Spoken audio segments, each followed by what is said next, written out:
तो पीछे पूंछ अपना कमाल कर रही है। अच्छा, हनुमान जी की पूंछ तो हमेशा ही कमाल करती है, चाहे वो रावण के साथ युद्ध हो। तो पीछे पूंछ अपना कमाल करी, पूंछ हिल रही है, झाड़ू लग रही है। पहुंचते पूंछ से आंजनेय चौका को, और हाथों से पोता लगाने लगे, और हाथों से पोता लगाने लगे। श्री भरत जी भंडारे बनाने लगे, श्री भरत जी भंडारे बनाने लगे। इधर चेते चूल्हे, इधर इधर चूल्हों में अग्निदान हुआ, उधर शत्रुघ्न जी को बुलाया। क्यों? शत्रुघ्न कौन है? साक्षात अन्नपूर्णा पुत्र स्वरूप है। देवी अन्नपूर्णा जी के अवतार हैं पुत्र के रूप में। तो अन्नपूर्णा जी के साक्षात पुत्र स्वरूप श्री शत्रुघ्न जी आए तो भगवान के लिए भोग बनाते हैं। चेते चूल्हे इधर उधर शत्रुघ्न, साग भाजी अमनिया तराने लगे, साग भाजी अमनिया तराने लगे। श्री भरत जी भंडारे बनाने लगे, श्री भरत जी भंडारे बनाने लगे। पाके संकेत माता लक्ष्मी जी का आज। अब माँ लक्ष्मी जी आई कि भैया भगवान का भोग बनेगा, तो भैया राम जी का भोग तो माता सीता जी बनाएंगी। तो सीता जी ने जाके जैसे ही छौंका दिया और उसकी जो सुगंध है वो वातावरण में फैली, तो जो संत तपस्या कर रहे थे वो सारे संत तपस्या छोड़कर वहां प्रकट हो गए और माता सीता जी से बोले, मैया हम भी प्रसाद खाएंगे, हम भी प्रसाद खाएंगे। अब ये शोरगुल की आवाज सुनी तो ये आंख बंद करके क्रोध में बैठा था और भगवान इसको मना रहे थे। इसने देखा इतने लोगों की आवाज कहां से आ रही, आंख खोल के देखा इतने सारे महात्मा कहां से आ गए। अब भगवान के ऊपर क्रोधित होकर के बोला, लो अब हमें कुछ मिलता तो मिलने नहीं देंगे। भगवान बोले, भैया मिलेगा मिलेगा। पाके संकेत माता लक्ष्मी का जत्थे वहां,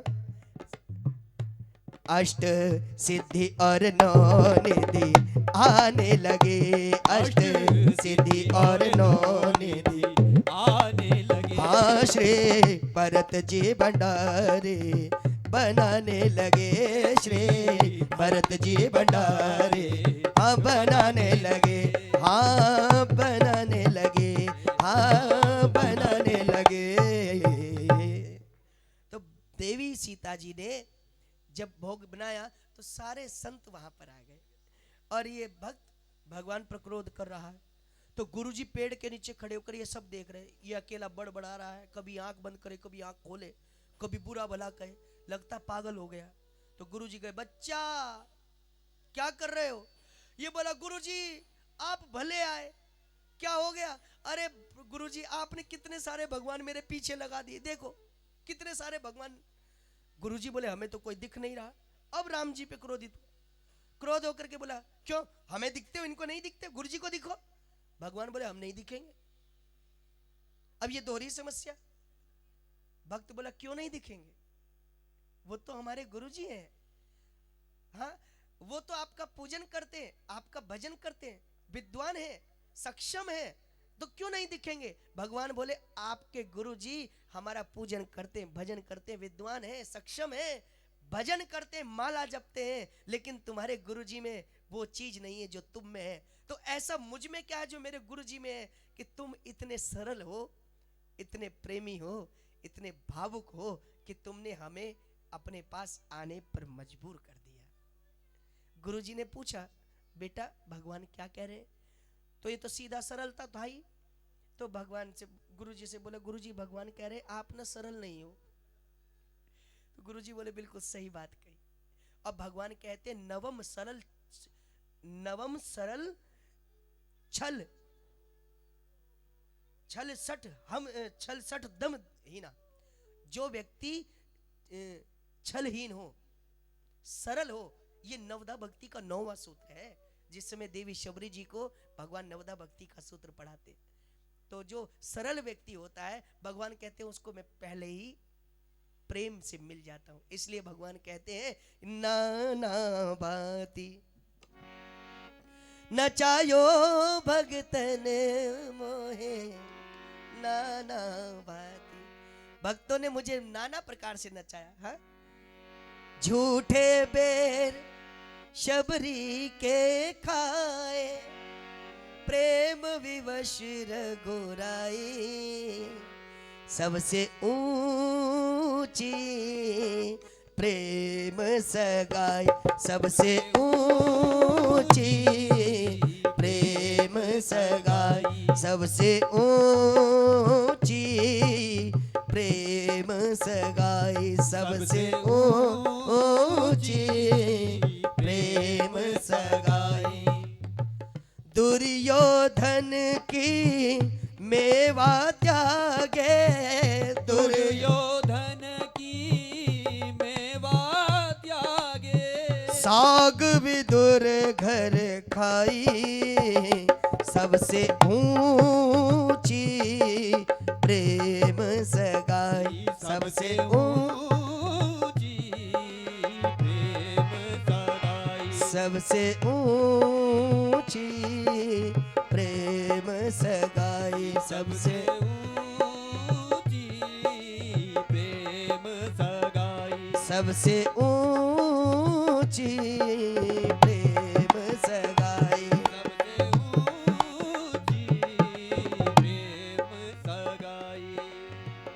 प्रेम के वश अर्जुन रथ हाँ क्यों, ओ प्रेम के रस अर्जुन रथ हाँ क्यों, प्रेम के वश अर्जुन रथ हाँ क्यों, प्रेम के वश अर्जुन रथ हाँ क्यों, भूल गए ठकुराए, सबसे ऊंची प्रेम सगाई, सबसे ऊंची प्रेम सगाई।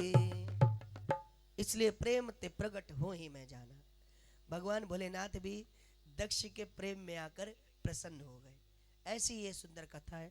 इसके बाद देवी माता पार्वती पर्वत की पुत्री हुई, इसलिए पार्वती कहलाई।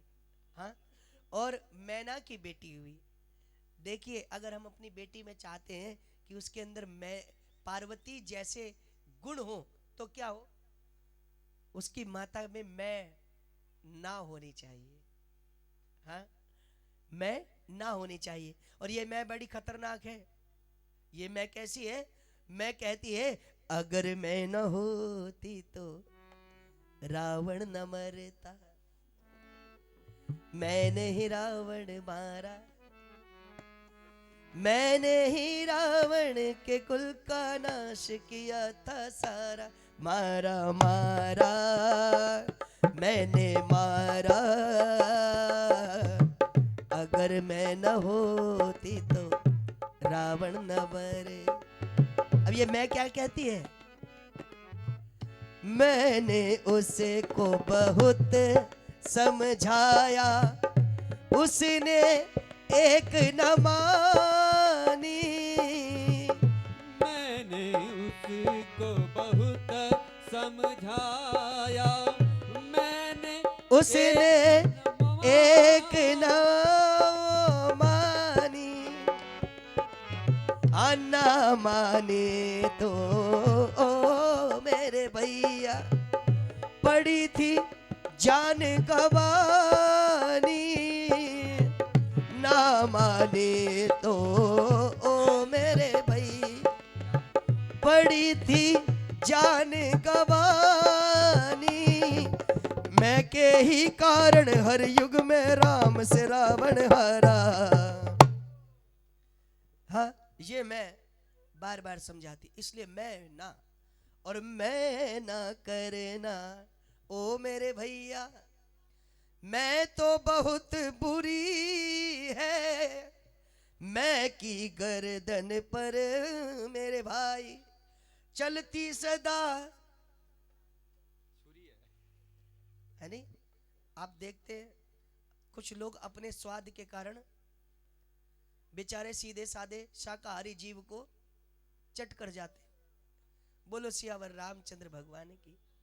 तो हम आपसे निवेदन कर रहे थे, भगवान देवी पार्वती मैना के घर में प्रकट हुई हैं और वहां पर नारद जी आए। नारद जी जब आए तो तुलसीदास जी लिखते, नारी सहित मुनि पद सिरुनावा। महाराज नारद जी के चरणों में प्रणाम किया। पत्नी के साथ जब भी किसी महात्मा के दर्शन करें और हमारे साथ हमारी अर्धांगिनी हो तो सपत्नीक आशीर्वाद लेना चाहिए, क्योंकि पुरुष को आशीर्वाद नहीं मिलता। पुरुष को तो ठीक आयु का जो आशीर्वाद है वो स्त्री के माध्यम से ही पुरुष को मिलता है। देवी द्रौपदी है, देवी द्रौपदी जब भीष्म पितामह के पास गई, श्री कृष्ण लेकर गए। आज जाना था दुर्योधन की पत्नी को, पर भगवान पहले पहुंच गए और द्रौपदी ने जब चरण स्पर्श किए रात्रि के अंधेरे में तो क्या कहा भीष्म पितामह ने, सौभाग्यवती भवा। और जिस समय उन्होंने अपना आंचल उठाया और बोले कि पितामह आप मुझे सौभाग्यवती होने का आशीर्वाद दे रहे, तो मेरा सौभाग्य तो मेरी पति की आयु से है, और वो भी अर्जुन। अर्जुन कौन है? द्रौपदी सही मायने में अर्जुन को ही प्रेम करती थी। जिस समय सब लोग सभा में खड़े थे और द्रौपदी अपमानित हो रही थी दुशासन के द्वारा, तो अर्जुन को बोली, जब मीन चक्षु संधान किया तब मन मेरा हर्षाया था, मन ही मन आह्लादित थी, मन चाहा वर जो पाया था। मैं बड़ी प्रसन्न थी क्योंकि मुझे मेरे मन माफिक जैसा मैं चाहती हूं वैसा वर मिल गया उस समय। हाँ, तो मैं आपसे निवेदन कर रहा था कि सौभाग्य का आशीर्वाद तो पति पत्नी को साथ लेना चाहिए, तभी पुरुष की आयु वर्धन होती है। तो मैं आपसे निवेदन कर रहा था कि प्रणाम किया, देवी पार्वती का हाथ दिखाया, हाथ दिखा करके जब कहा कि आप इसके बारे में बताएं, तो बताया कि वैसे तो सारे गुण हैं, सब प्रकार से सुलक्षणी है, लेकिन एक कमी है। क्या कमी है? इस कन्या का विवाह ऐसे व्यक्ति से होगा जिसके माता पिता नहीं होंगे, कोई व्यापार नहीं होगा, कुछ करता नहीं होगा। बोले ये एक कमी बता रहे हैं।